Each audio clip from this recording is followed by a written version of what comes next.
Оспан Әлібаев атындағы жалпы білім беретін мектебінің 7-ші Ә сынып оқушысы Иген Жолсай. Табиғат тіршілік атаулының құтты қоныс мекені, тіршіліктің түлеп өсуіне қажет, жер бетіне көрік берген сәні. Халқымызда табиғат деген сөз жер, туған жер, атамекен ұғымдарымен қатар тұрады.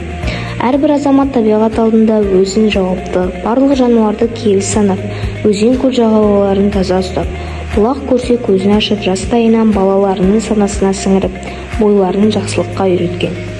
Қазіргі таңда өзекті және негізгі мәселе болып отырған бұл қоршаған ортаны көгалдандыру мен қорғау.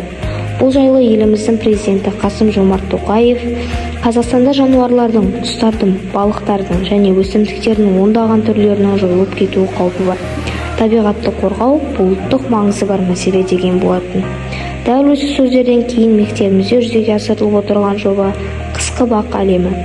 Жалпы қысқы бақтың негізгі мақсаты мен міндеттері экологияны тазарту жолында көгалдандыру жұмысын жандандыру, тың деректермен танысу, жинақтау, талдау арқылы оқушылардың сыни ойлау мен зерттеу дағдыларының дамуына жағдай жасау және аралық көрсеткіштер негізінде жұмыс нәтижесін зерделеу.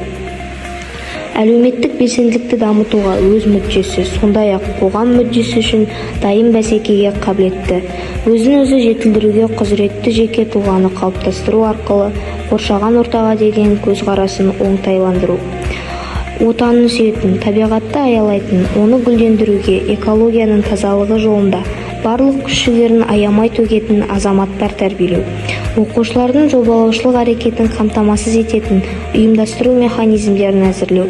Қысқы бақ бұл жасанды ландшафт, сондықтан оны құру үшін тек өсімдік биологиясын білу жеткіліксіз. Сонымен қатар ландшафтты дизайн негіздерін білген жөн. Әрине қысқы бақтың негізгі элементі өсімдіктер, бірақ сол әдемілікті табиғи түрде көрсету үшін табиғи жасанды тас, сәндік тастар, құрғақ ағаш тіндері мен шөгінділер пайдаланылады. Бақты жасау үшін көптеген аксессуарлар, субұрқақтар, жасанды жарықтандырғыштарды пайдалану өте маңызды. Дұрыс таңдалған және дұрыс отырғызылған өсімдіктер адамдарға жағымды психологиялық орта қалыптастыра отырып, адамдардың көңіл күйіне әсер етеді. Және де мекемеге өзіндік алғыр беретін бірегей ортаңызды жасаудың қарапайым және қолжетімді жолы.